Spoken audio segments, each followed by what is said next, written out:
नमस्कार, स्वागत है आप सभी का हमारे इस खास शो ब्रोकरेज रिपोर्ट्स में। मैं हूं ऋतु शर्मा। इस शो में हम लेकर के आते हैं कुछ सिलेक्टिव स्टॉक्स, उनको हम फंडामेंटली एनालाइज करते हैं और आखिर में जानते हैं ब्रोकरेज हाउसेस के दिए हुए टारगेट प्राइसेस जो आने वाले 12 महीनों तक के लिए हो सकते हैं।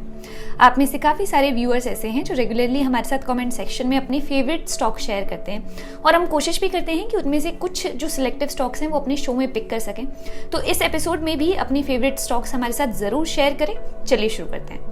सबसे पहले जोमेटो की बात करते हैं और क्योंकि स्विगी जो है वो जोमेटो का सीधा कॉम्पिटिटर है तो इनका एक हम कंपैरिजन देख लेते हैं। देखिए, स्विगी अभी जोमेटो से काफ़ी सारे इंपॉर्टेंट पैरामीटर्स पर पीछे है, लेकिन इसके इनोवेशन और बेहतर एग्जीक्यूशन से बड़ी वैल्यू अनलॉक हो सकती है। स्विगी के हाल ही में दाखिल DRHP और जोमेटो के आंकड़ों की अगर हम तुलना करेंगे तो पता चलता है कि जोमेटो अभी फूड डिलीवरी और क्विक कॉमर्स में मार्केट लीडर है, लेकिन कॉम्पिटिशन भी जो है वो अभी शुरू ही हुआ है। जोमेटो ने फूड डिलीवरी में मार्केट शेयर बढ़ाया है, लेकिन स्विगी के कस्टमर कोहोर्ट्स जो है वो ज्यादा मैच्योर और स्टिकी हैं। जोमेटो के पास ज्यादा एक्टिव यूजर्स हैं, लेकिन स्विगी का पर यूजर GOV जो है वो 6% से ज्यादा है। जोमेटो की प्रॉफिटेबिलिटी बेहतर है, लेकिन स्विगी ने भी ब्रेक इवन हासिल कर लिया है। क्विक कॉमर्स में ब्लिंकिट की बढ़त हुई है, लेकिन अभी फैसला जो है वो बाकी है। जोमेटो की ब्लिंकिट और स्विगी की इंस्टामार्ट दोनों क्विक कॉमर्स में मेन प्लेयर्स हैं, लेकिन ब्लिंकिट फिलहाल इंस्टामार्ट से आगे है। ब्लिंकिट के पास इंस्टामार्ट से ज्यादा एक्टिव डार्क स्टोर्स हैं और इसका GOV भी इंस्टामार्ट से 81% ज्यादा है। ब्लिंकिट का टेक रेट और AOV इंस्टामार्ट से बेहतर है, जिससे उसकी प्रॉफिटेबिलिटी भी ज्यादा है। हालांकि क्विक कॉमर्स का मार्केट जो है वो अभी शुरुआती स्टेज में है और प्लेयर्स के लिए अलग अलग SKUs और स्ट्रेटेजीज से खुद को डिफरेंशिएट करने के सफिशिएंट चांसेस भी अवेलेबल हैं। इसलिए इस रेस में अभी कौन विनर है ये तय करना बहुत ही जल्दबाजी होगी। स्विगी की इनोवेशन कैपेसिटी की बात करते हैं। देखिए, स्विगी का integrated app offering approach Zomato के मल्टी ऐप अप्रोच की तुलना में उसे तेज इनोवेशन करने में मदद कर रहा है। स्विगी जल्द ही अपनी 10 minute food delivery platform bolt के जरिए फूड डिलीवरी में फिर से इनोवेशन ला सकता है, जिसमें जो है KFC, McDonald's, burger king, Starbucks जैसे ब्रांड्स भी शामिल होंगे। जोमेटो ने 2023 में ऐसा एक पायलट किया था, लेकिन उसे बड़े पैमाने पर वो लागू नहीं कर पाया था। स्विगी के इनोवेशन कैपेसिटी और स्पीड से स्केलिंग करने की जो क्षमता है, कैपेसिटी ऐसे आने वाले समय में क्विक कॉमर्स और फूड डिलीवरी में लीडर बना सकती है।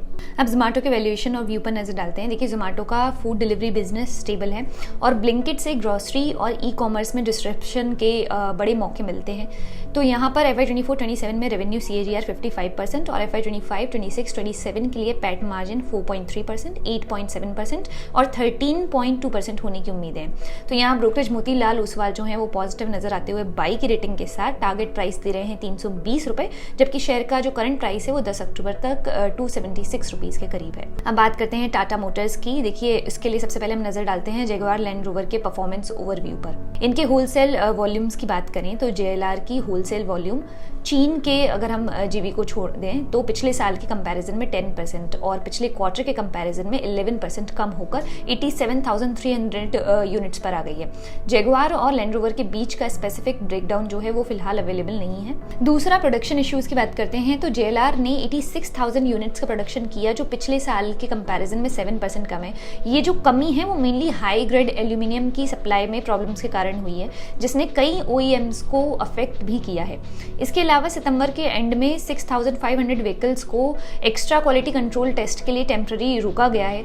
ये व्हीकल्स जो हैं वो साल के दूसरे पार्ट में बेचे जाएंगे। इसके बाद प्रोडक्ट मिक्स की बात करते हैं। सबसे profitable model range rover and range rover sport और डिफेंडर टोटल होलसेल वॉल्यूम्स का 67% हिस्सा बनाते हैं। आने वाली एक्सपेक्टेशंस की अगर बात करें तो JLR को उम्मीद है कि FY 25 के दूसरे पार्ट में प्रोडक्शन और होलसेल वॉल्यूम्स में ग्रोथ होगी, क्योंकि एल्यूमिनियम की सप्लाई की जो कंडीशन है उसमें भी सुधार आ जाएगा। रिटेल सेल्स की बात करें तो रिटेल सेल्स में चीन के JV को शामिल ना करते हुए साल दर साल 3% और पिछले क्वार्टर के कंपैरिजन में 7% कम हुआ है।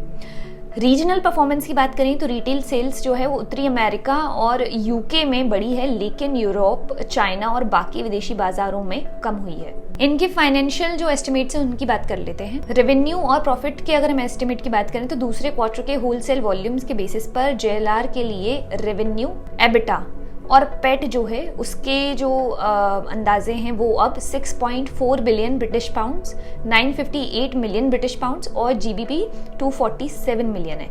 ये पिछले एक्सपेक्टेशन से कम है। कंसोलिडेटेड एस्टिमेट्स की अगर हम बात करें तो कंपनी के लिए कंसोलिडेटेड रेवेन्यू, एबिटा और पेट के लिए रिवाइज्ड एस्टिमेट दिया गया है 962.4 बिलियन INR, 129.5 बिलियन INR और 40.4 बिलियन INR। यहाँ जो ब्रोकरेज मोतीलाल ओसवाल हैं वो फिलहाल न्यूट्रल नजर आ रहे हैं और टारगेट प्राइस जो है वो दिया है 990 रुपीज़ और शेयर का करंट प्राइस जो है वो 931 रुपीज़ है। कोल इंडिया की बात करते हैं। कोल इंडिया ने सितंबर में 51 मिलियन टन कोयला प्रोडक्शन किया, जो पिछले महीने के मुकाबले 10.4% ज़्यादा और पिछले साल के मुकाबले 1% कम है। FY25 के फर्स्ट हाफ में टोटल प्रोडक्शन 341 मिलियन टन रहा और इसी तरह सितंबर में 54 मिलियन टन कोयला बेचा गया। इससे FY25 के फर्स्ट हाफ में टोटल जो सेल है वो 363 मिलियन टन हो गई है।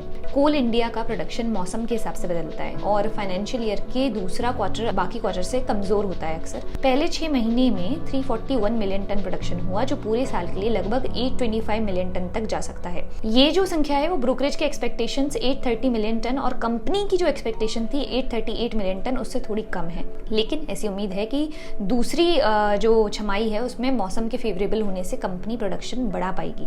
क्वार्टर 4 में आमतौर पर कोल इंडिया सबसे अच्छा परफॉर्मेंस करती है, इसलिए कंपनी के पास साल के आखिर तक अपना एम जो है वो पूरा करने का अच्छा मौका है। यहाँ पर जो ब्रोकरेज है एम की, उन्होंने 600 रुपीज़ का टारगेट प्राइस देते हुए बाई की रेटिंग दी है, जबकि शेयर का करंट प्राइस जो है वो अभी फिलहाल 488 रुपीज़ के करीब है। अब बात करते हैं अडानी एनर्जी सॉल्यूशंस लिमिटेड की। 2 तरह के बिजनेस चला रहे हैं, रेगुलेटेड और अनरेगुलेटेड। पहले ये रेगुलेटेड ट्रांसमिशन एसेट्स पर फोकस करता था, लेकिन अब ये कॉम्पिटिटिव ट्रांसमिशन और स्मार्ट मीटर एसेट्स में लीडर बन गया है। इसके साथ ही अनरेगुलेटेड बिजनेसेस में भी AESL ने बड़ी अपॉर्चुनिटीज को पहचाना है और उन्हें तेजी से बढ़ाया है। यहाँ पर अर्निंग्स ग्रोथ के कुछ मेन रीजंस हो सकते हैं, जैसे कि नए ट्रांसमिशन प्रोजेक्ट्स, मुंबई डिस्कॉम की ग्रोथ, स्मार्ट मीटर विंस और नई अपॉर्चुनिटीज। FY24 FY27 के बीच एबिटा में 32% CAGR रहने की उम्मीदें हैं। ट्रांसमिशन बिड से लगभग 30 बिलियन INR मिलने की उम्मीदें हैं। स्मार्ट मीटर बिजनेस से 40 बिलियन INR और डिस्ट्रीब्यूशन से 5 बिलियन INR का कंट्रीब्यूशन जो है वो हो सकता है। AESL ने शुरुआत कॉस्ट प्लस ट्रांसमिशन एसेट्स के साथ की थी, जिसमें 110 बिलियन INR की लागत और 33 बिलियन INR की रेगुलेटेड इक्विटी शामिल थी। बाद में मुंबई डिस्कॉम खरीदकर डिस्ट्रीब्यूशन बिजनेस में एंट्री ली, जहां FY2024 में रेगुलेटेड इक्विटी 9% CAGR से बढ़कर 60 बिलियन INR हो गई। ट्रांसमिशन एसेट्स में AESL का 20% मार्केट शेयर है और ये सबसे बड़ा प्राइवेट प्लेयर बन गया है। इसमें FY16 और FY25 के फर्स्ट हाफ के बीच 170 बिलियन INR जीते हैं और स्मार्ट मीटर बिजनेस में 272 बिलियन INR का साइज खड़ा किया है।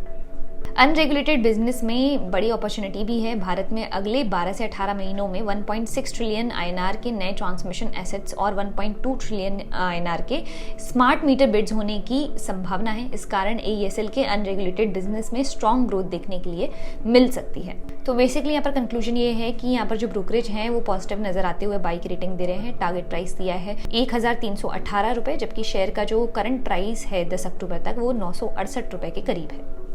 इसके बाद हमारी लिस्ट में आखिरी शेयर जो है वो है वेदांता। डिविडेंड देने के लिए जाना जाता है ये शेयर। चलिए इस पर एक नज़र डालते हैं। वेदांता अपनी प्रोग्रेस स्ट्रेटेजी को वॉल्यूम, वैल्यू और कॉस्ट रिडक्शन पर फोकस्ड कर रही है, खासकर एल्यूमिनियम और जिंक इंडिया में। इसके कुछ की पॉइंट्स डिस्कस करते हैं। सबसे पहले तो सभी डिविजन्स में वॉल्यूम ग्रोथ की अच्छी प्लानिंग है। दूसरा, एल्यूमिनियम और जिंक इंडिया जो है वो इनकम ग्रोथ के मेन सोर्स हो सकते हैं। ऑयल और गैस प्रोडक्शन FY26 तक बेहतर होने की उम्मीदें भी हैं। अगले 3 सालों में कंपनी का जो कर्ज है वो भी 3 बिलियन USD तक कम होने की उम्मीद है। डिविडेंड यील्ड की बात करें तो वो भी 5% से ज्यादा रहने की उम्मीदें हैं। एल्यूमिनियम और जिंक इंडिया डिवीजन से FY26 तक कुल एबिटा ग्रोथ जो है वो उसका 85% कंट्रीब्यूशन मिलने की उम्मीदें हैं। एल्यूमिनियम एबिटा में FY25 तक 2 टाइम्स ग्रोथ होने की पॉसिबिलिटीज हैं, जिससे ज्यादा क्वांटिटी, कम कॉस्ट और LME एल्यूमिनियम प्राइसेस का फायदा भी मिलेगा। वैल्यू एडेड प्रोडक्ट्स जो हैं उनका एक्सपेंशन भी इसमें कंट्रीब्यूशन देगा। जिंक इंडिया की इनकम खास तौर से रिफाइंड मेटल्स और सिल्वर में ग्रोथ से ही जो है वो आगे बढ़ती है। इस स्ट्रेटेजी से वेदांता को आने वाले सालों में जरूरी ग्रोथ हासिल करने का मौका मिल सकता है। यहाँ पर जो ब्रोकरेज ICICI सिक्योरिटीज हैं, उन्होंने बाई की रेटिंग देते हुए टारगेट प्राइस 600 रुपीज दिया है, जबकि शेयर का करंट प्राइस जो है वो 10 अक्टूबर तक 490 रुपए के करीब है। तो हमारे आज के इस एपिसोड में इतना ही। उम्मीद है आपको ये एपिसोड जो है वो पसंद आया होगा। अपने जो सजेशंस हैं वो हमारे साथ कमेंट सेक्शन में ज़रूर शेयर करें, या फिर अपनी फेवरेट स्टॉक्स हमारे साथ कमेंट सेक्शन में शेयर करें। अगले हफ्ते फिर मुलाकात होगी इसी शो में इसी समय। तब तक के लिए मैं ऋतु शर्मा आप सभी से लेती हूँ इजाज़त। नमस्कार। For more of such videos, do like, share and subscribe to ET Now Swadesh.